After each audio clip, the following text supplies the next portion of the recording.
The engineer's new country. The immigration officer stamped Laurent Dubois' passport with a decisive thud that seemed to echo in the sterile airport terminal. "Welcome to Canada," she said in a tone that was neither welcoming nor unwelcoming, merely procedural. Laurent nodded his thanks and walked through the automatic doors into the arrivals hall, pulling his single suitcase behind him.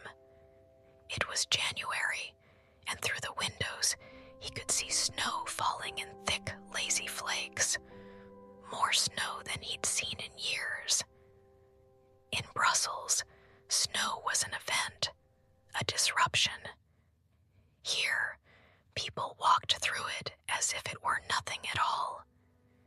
He was 47 years old, a civil engineer with 23 years of experience, and he had exactly 3,000 Canadian dollars in his bank account, the address of a basement apartment in a neighborhood he'd never heard of, and no plan beyond surviving the next few months while he figured out what came next.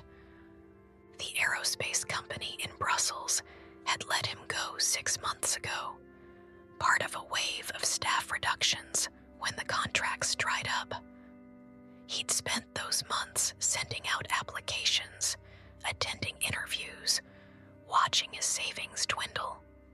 And then, one evening, sitting in his empty apartment with his laptop, he'd made a decision that felt both unusual and inevitable. He would leave, start over, use the immigration papers he'd been approved for 3 years ago, but had never acted on. His ex-wife had called him impractical. His sister had worried. His colleagues had looked at him with a mixture of envy and concern. "At your age," one had said, "starting over at 47 in a country where you know no one." But Laurent had sold his furniture, packed his suitcase, said his goodbyes, and boarded the plane.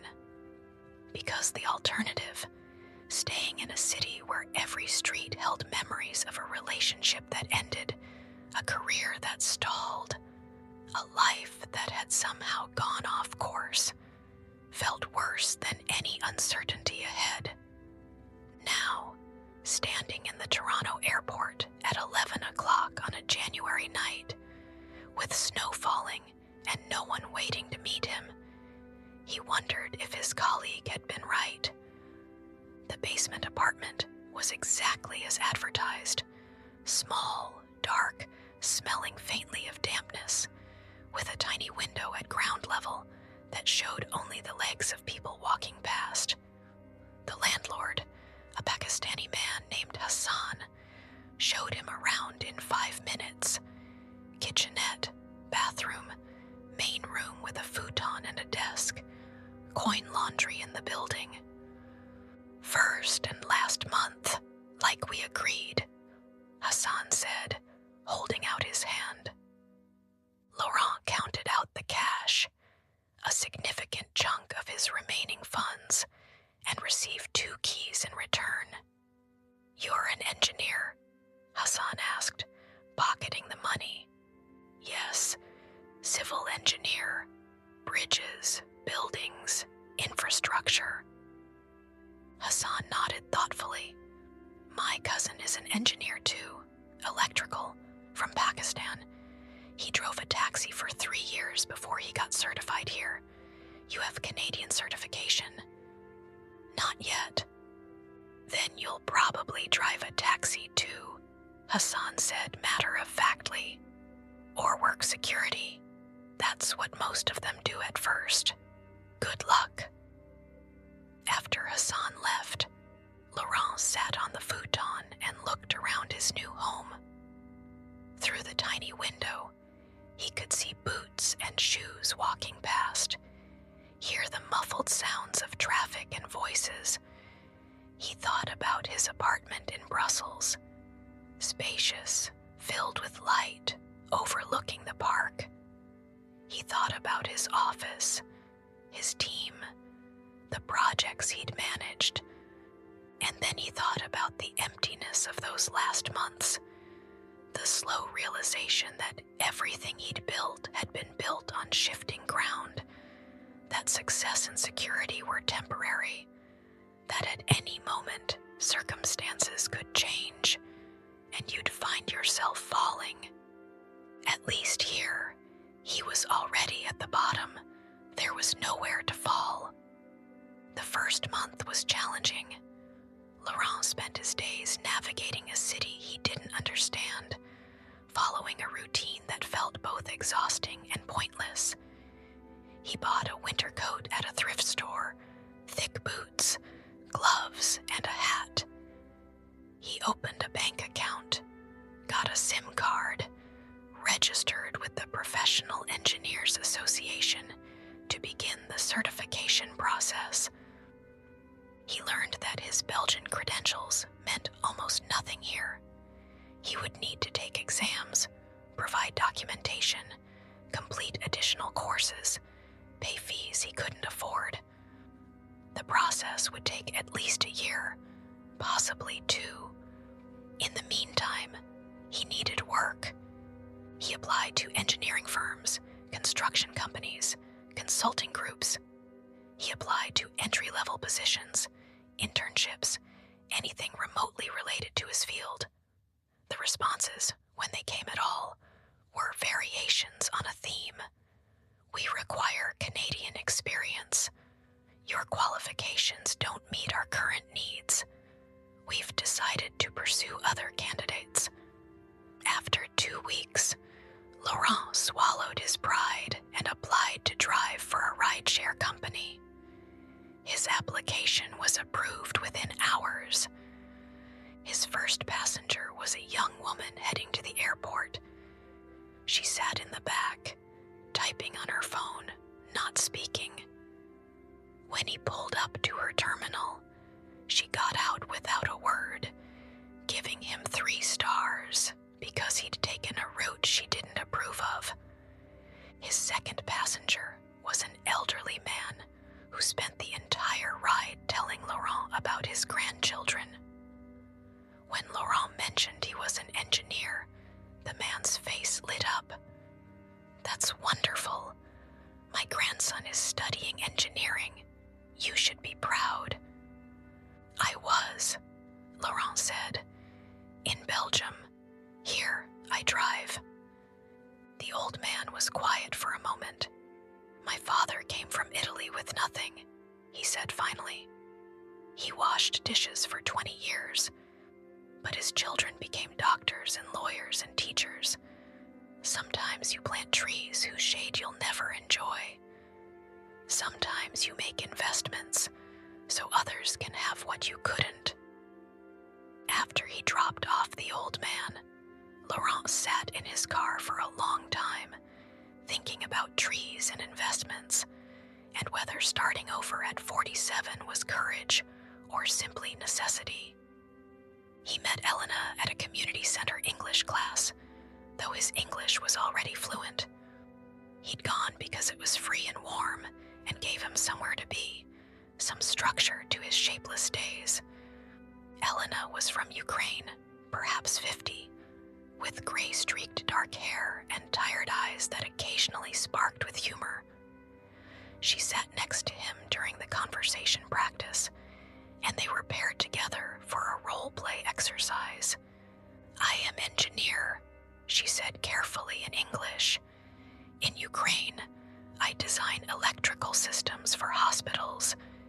Here, I clean houses."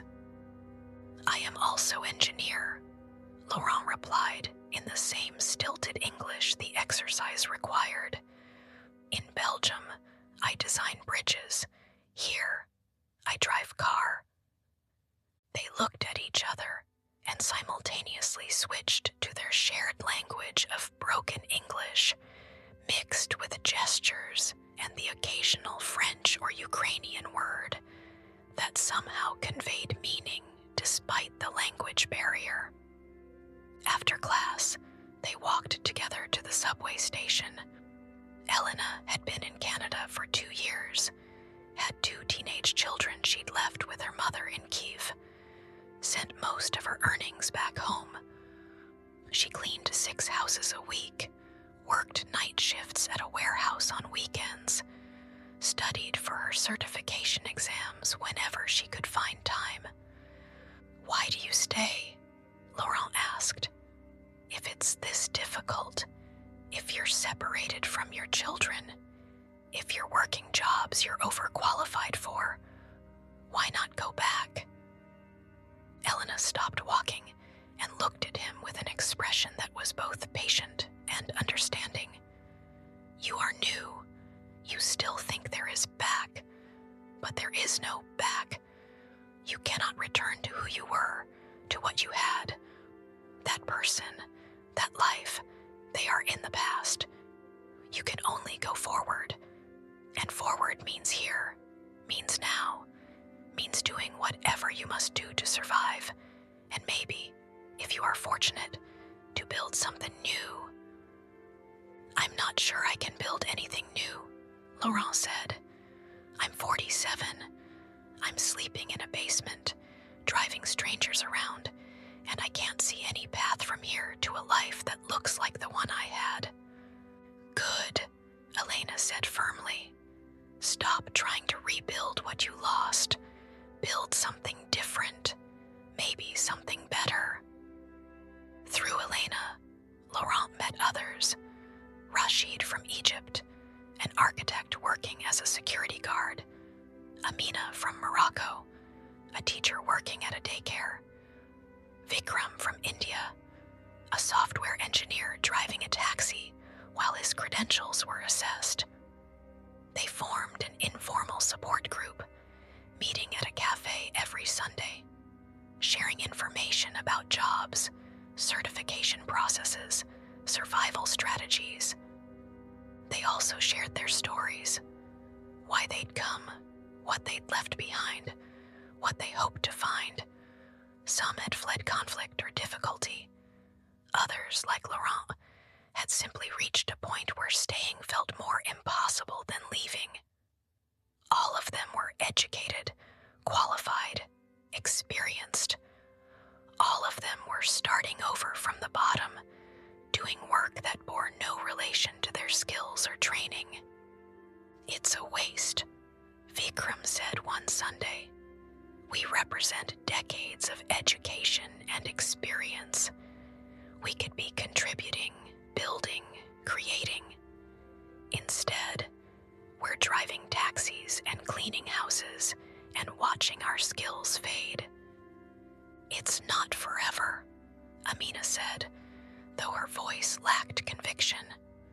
She'd been in Canada for 5 years and was still working at the daycare, still waiting for her teaching credentials to be recognized. "For some of us, it might be," Rashid said quietly. "I'm 53. Even if I get certified, who's going to hire a 55-year-old immigrant architect when they can hire a 25-year-old Canadian graduate? We tell ourselves it's temporary, but for many of us, this is it. This is the life we chose when we came here." The table fell silent. Outside, snow fell steadily, covering the city in white. "Then we make the best of it," Elena said finally. "We find meaning where we can. We help each other. We persevere. And maybe we create opportunities for the next generation, even if we never see them ourselves." Laurent thought about the old Italian man's words about planting trees, about investments and future generations. But he had no children, no next generation to invest in. His investment would benefit no one, serve no purpose beyond his own survival. In March, after 3 months of driving, Laurent received an email from a small engineering firm. They had an opening for a junior engineer, essentially an entry-level position, reviewing technical drawings and preparing reports. The pay was less than half what he'd earned in Brussels, barely more than he was making driving. But it was engineering work. The interview was conducted by two men, David Chen, the firm's owner, himself an immigrant from Hong Kong 30 years ago, and Robert Morrison, the senior engineer, a Canadian in his 60s approaching retirement. They asked about his experience, his credentials, his plans for certification. Laurent answered honestly, yes, he had extensive experience, but no, it wasn't Canadian experience. Yes, he was pursuing certification, but no, it wouldn't be complete for at least another year. Yes, he was currently driving for a rideshare company because that was the only work available to him. David and Robert exchanged glances. We can offer you a position as a junior engineer, David said. It's not what you're qualified for. The pay is modest, but it's a start. It's a foot in the door. And if you prove yourself, there's room for advancement once you're certified. When can I start? Laurent asked. The work was humbling.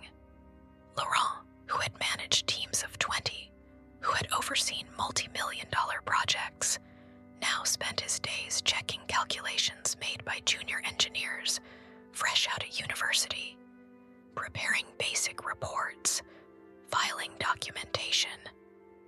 Tasks he could have completed easily were his entire job description.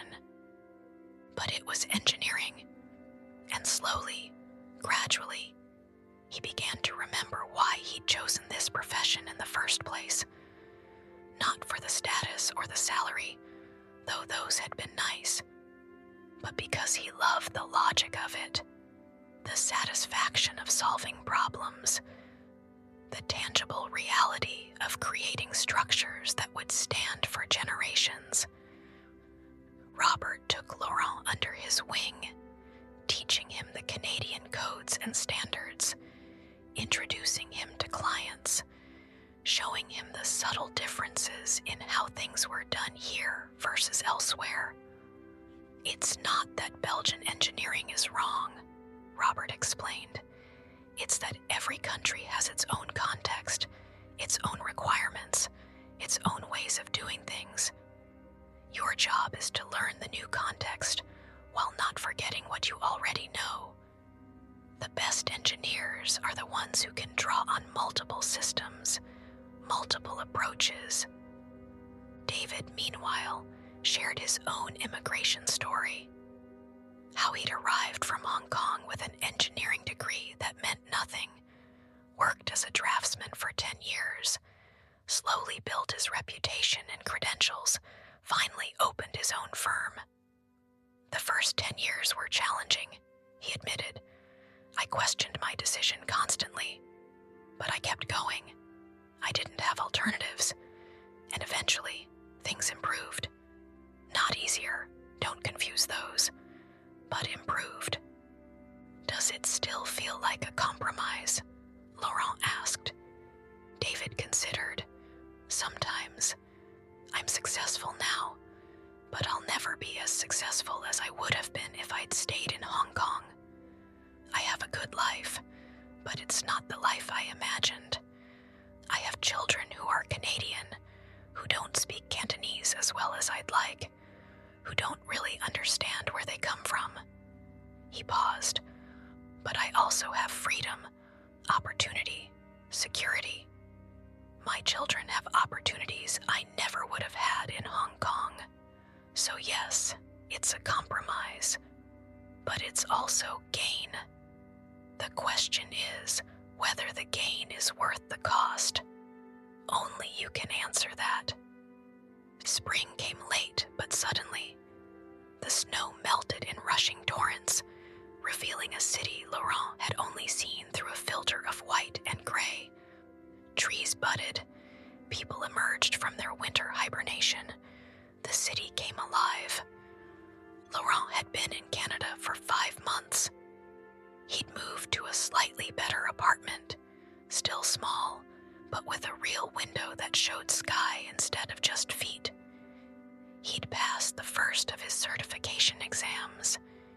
He was saving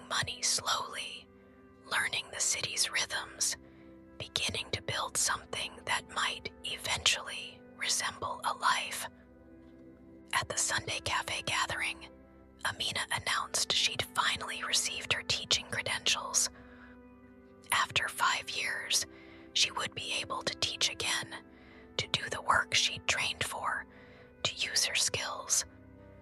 The group celebrated with cake and coffee, everyone genuinely happy, but also aware that Amina's success highlighted their own continued efforts. 5 years, Vikram said later. That's how long it took. 5 years of working below her qualifications before she could finally do what she came here to do. Is that what we're all facing? 5 years of waiting before we can actually live. Maybe, Elena said. Or maybe some of us never get there. Maybe we're the generation that invests so the next one can start higher up. Maybe that's enough. Is it enough for you? Laurent asked her. Elena was quiet for a long time. I don't know, she said finally. Ask me in 5 years. In June, Robert announced his retirement. His last day would be in August.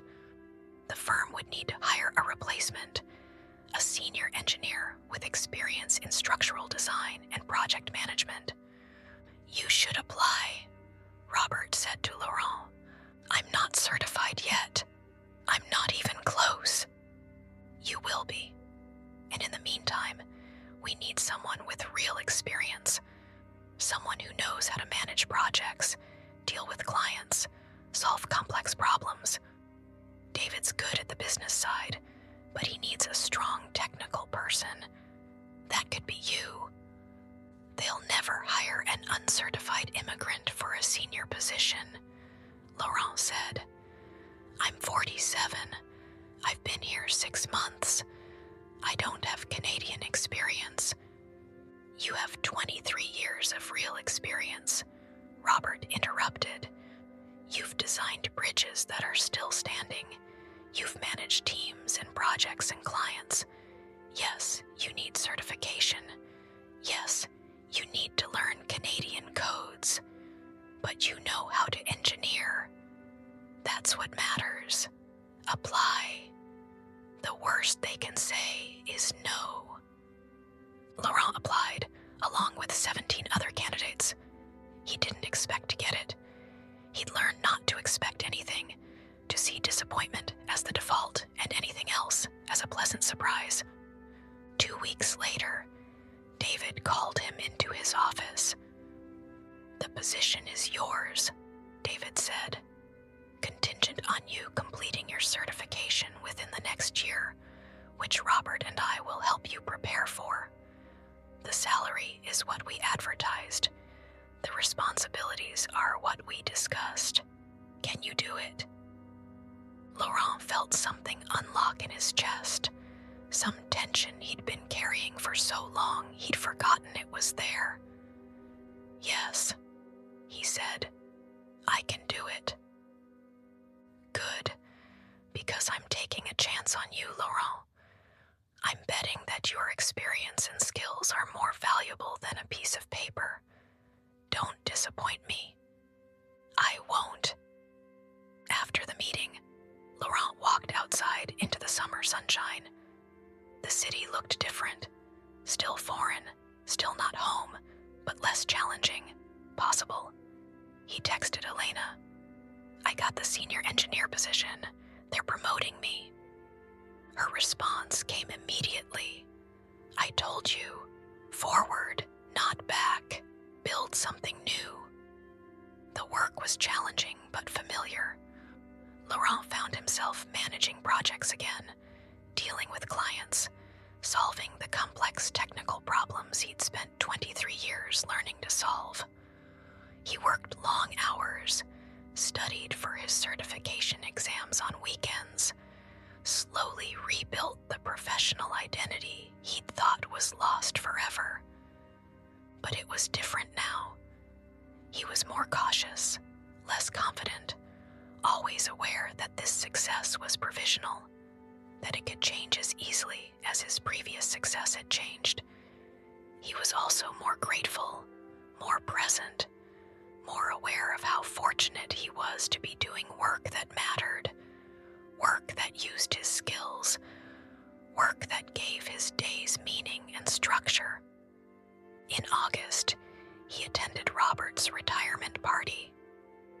The old engineer gave a speech about his 40 years in the profession, about the joy of building things that lasted, about the satisfaction of passing knowledge to the next generation.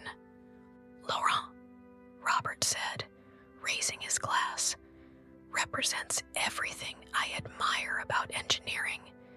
He came here with nothing but his skills and his determination. He started at the bottom and worked his way up through merit and persistence. He's going to be an excellent engineer, and I'm honored to have been part of his journey." The room applauded, and Laurent felt his eyes become warm. It was the first time in months, maybe years, that someone had said they were proud of him. The first time he'd felt like he was building something, rather than just surviving. In September, Elena's children arrived from Ukraine. Laurent met them at one of the Sunday gatherings. 2 teenage girls, shy and overwhelmed, speaking no English, staying close to their mother. Elena was transformed, her tired eyes suddenly bright, her entire bearing different. She'd been working 2 jobs to save enough to bring them over, and now they were here, and everything she'd worked for had been for this moment. Now begins the next phase, she told Laurent, helping them adapt, making sure they don't lose themselves, making sure they have opportunities I never had. Now, I have to make sure the investment was worthwhile. "It's already worthwhile," Laurent said. "Look at how they look at you. They know what you did for them." The Sunday group absorbed Elena's daughters the way it had absorbed each new arrival, with food, with stories, with practical advice about schools and language classes and Canadian teenage culture.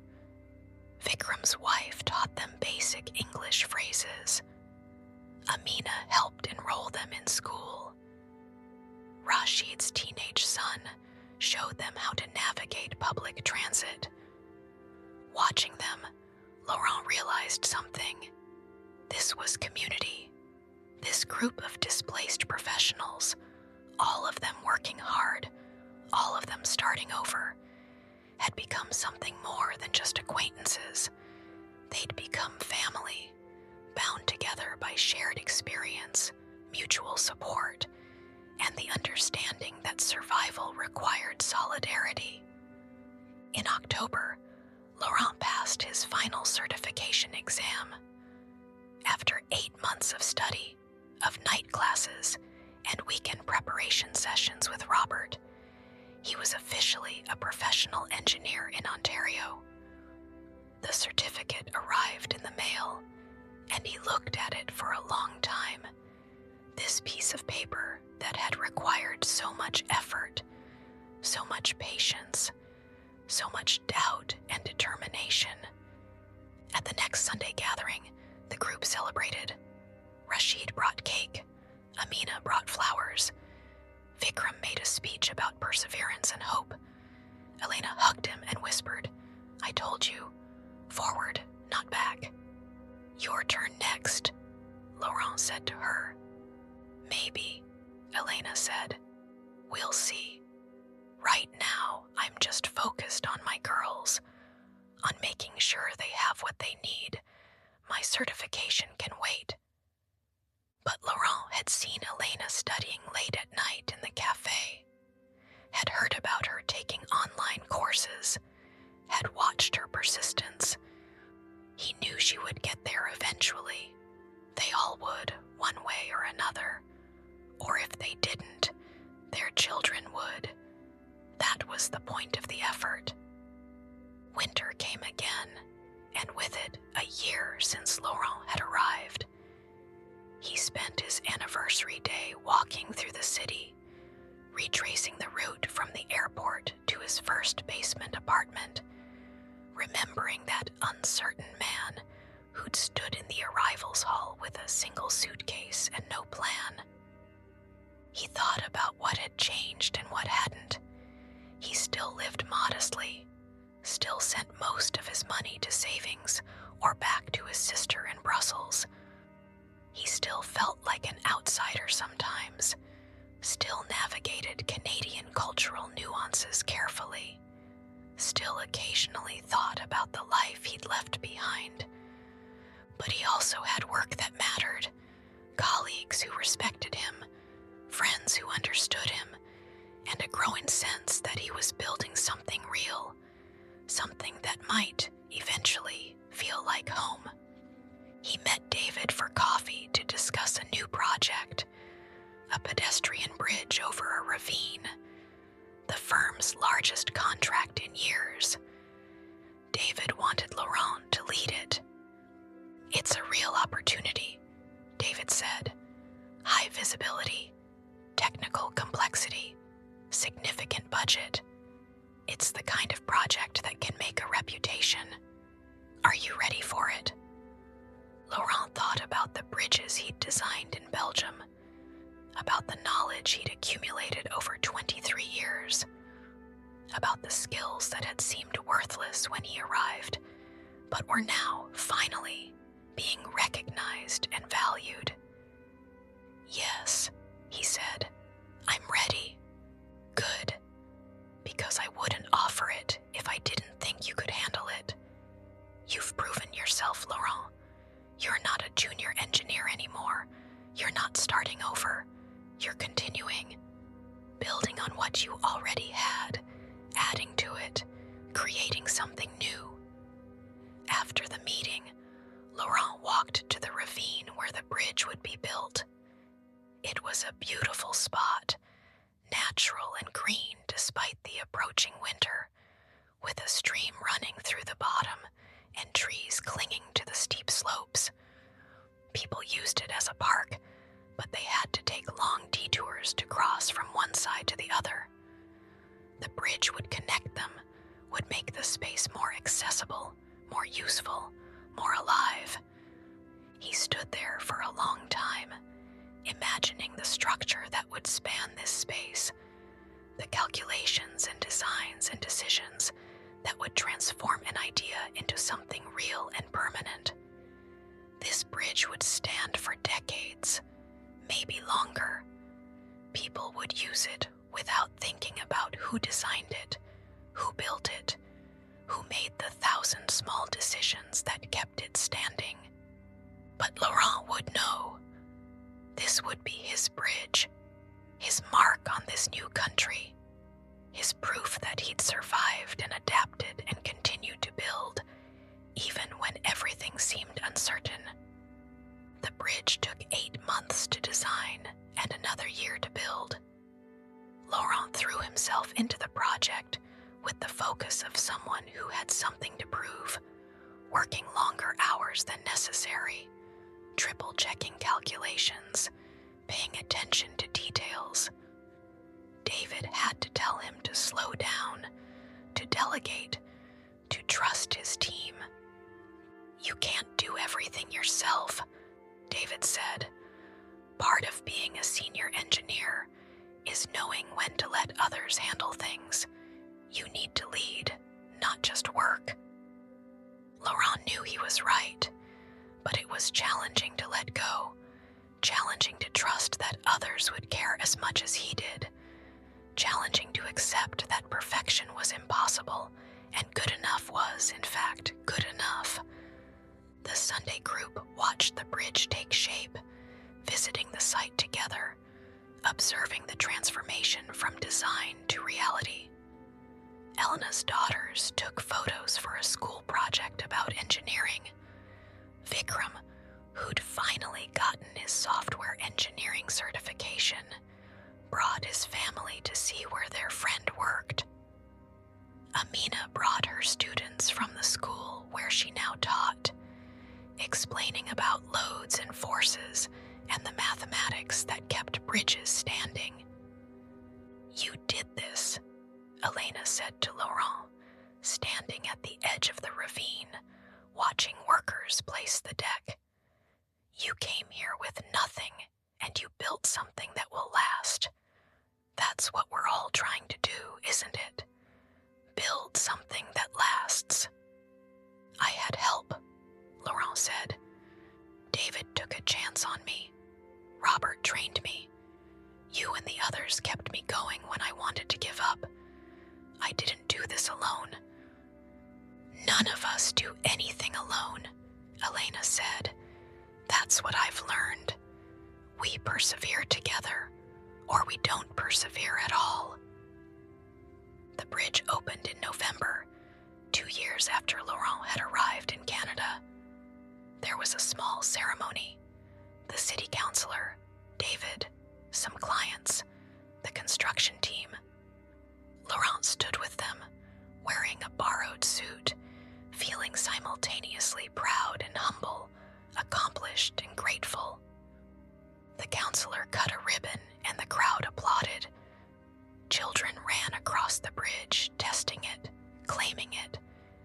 Parents followed, pushing strollers, walking dogs, grateful for the shortcut, the convenience, the beauty of the design that seemed to float over the ravine rather than dominate it.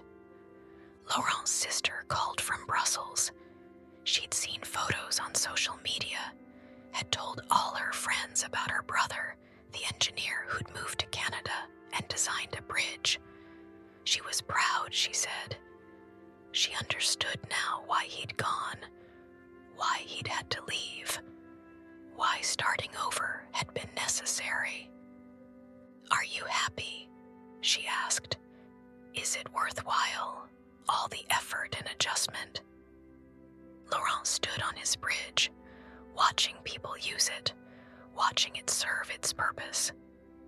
He thought about the basement apartment, the rideshare driving, the certification exams, the doubts and fears and moments of uncertainty. He thought about Elena and Vikram and the others, still working hard, still adapting, still building their new lives piece by piece. "Yes," he said, "it's worthwhile. Not because everything is perfect, but because I'm building something. Because I have purpose again. Because I learned that starting over isn't the end. It's just another beginning." 3 years after Laurent's arrival, the Sunday group gathered for a special occasion. Elena had received her electrical engineering certification. She would be joining a firm that designed hospital systems, the same work she'd done in Ukraine, the work she'd been trained for, the work she'd thought she might never do again. She was emotional when she told them, and they all celebrated with her, because they knew what it had cost, what she'd worked for, how long she'd waited. Her daughters had watched their mother clean houses and work warehouse shifts while studying late into the night. And now they watched her step back into her profession with a dignity and pride that made every effort worthwhile. 5 years, Elena said, echoing Vikram's words from years ago. 5 years of waiting, but I made it. We made it. Vikram raised his glass. He was now working at a tech company, coding again, using his software engineering degree. Amina taught at a high school, inspiring the next generation. Rashid had finally gotten work with an architecture firm, designing affordable housing. One by one, they'd all found their way back to their professions, their identities, their sense of purpose.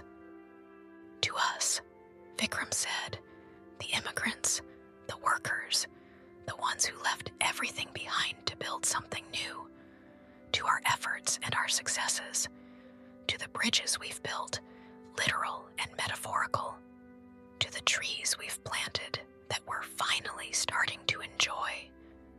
They drank together, this unlikely family bound by shared experience and mutual support. And Laurent felt a warmth that had nothing to do with the beverage.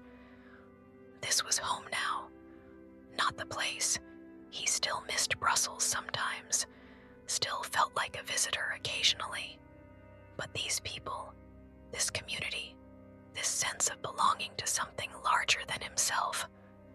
Home wasn't where you came from. It was where you built connections, where you found purpose, where you made a life that mattered. 5 years after his arrival, Laurent stood in his apartment, no longer a basement, but a real apartment with windows and light, and looked at the collection of objects that marked his Canadian life. The certificate on the wall, photos of the bridge, a shelf of books in English, a coffee table made by Rashid, a scarf Elena's daughters had knitted for him, a framed algorithm Vikram had written as a joke about the immigrant experience. His phone buzzed. David, asking if he could come in early tomorrow. They had a potential client interested in a major infrastructure project, and David wanted Laurent to lead the pitch. Laurent smiled. 5 years ago, he'd arrived with nothing but a suitcase and uncertainty. Now he had a career, a community, a life that felt real and meaningful. Not the life he'd planned, not the life he'd left behind, but a good life nonetheless. A life he'd built with patience and persistence, and the help of others who understood the particular challenges of starting over in middle age in a foreign country. His sister had asked if he'd ever return to Belgium. Laurent didn't know. Maybe someday. Maybe for visits. Maybe for retirement. But this was his home now. He'd planted his tree, and it was growing, putting down roots, reaching toward the sky. Outside, snow was beginning to fall. The first snow of the season, large flakes drifting past his window. Once, that snow had seemed threatening, unfamiliar, a symbol of everything difficult about this new country. Now it was just snow, beautiful, temporary. Something that would fall and melt and fall again, part of the rhythm of a place he'd learned to navigate, to understand, to call home. Laurent made tea, sat by the window, and watched the snow transform the city into something clean and new and full of possibility. Tomorrow, he would pitch the infrastructure project. Next week, he would meet Elena's new colleagues. Next month, he would travel to Brussels to visit his sister, returning to his past with the confidence of someone who had a future to return to. But for now, he simply sat and watched the snow and felt grateful for second chances, for patient employers and supportive friends, for the opportunity to start over, to rebuild, to prove that it was never too late to create something new. The city lights reflected off the falling snow, and Laurent raised his teacup in a silent gesture. To bridges and new countries, to efforts and communities, to the long, worthwhile journey from displacement to belonging, to home, wherever and however you build it. For everyone who has left everything behind to start again. For everyone learning to navigate a new country, a new language, a new life. For everyone whose credentials mean nothing, whose experience is questioned, whose accent marks them as foreign. For everyone who cleans houses or drives taxis or does work beneath their qualifications while working toward recognition. For everyone who plants trees whose shade they may never enjoy. May May you all find your bridges. May you all build your communities. May you all discover that home is not a place, but a life you create with patience, persistence, and the support of others who understand the particular courage it takes to begin again.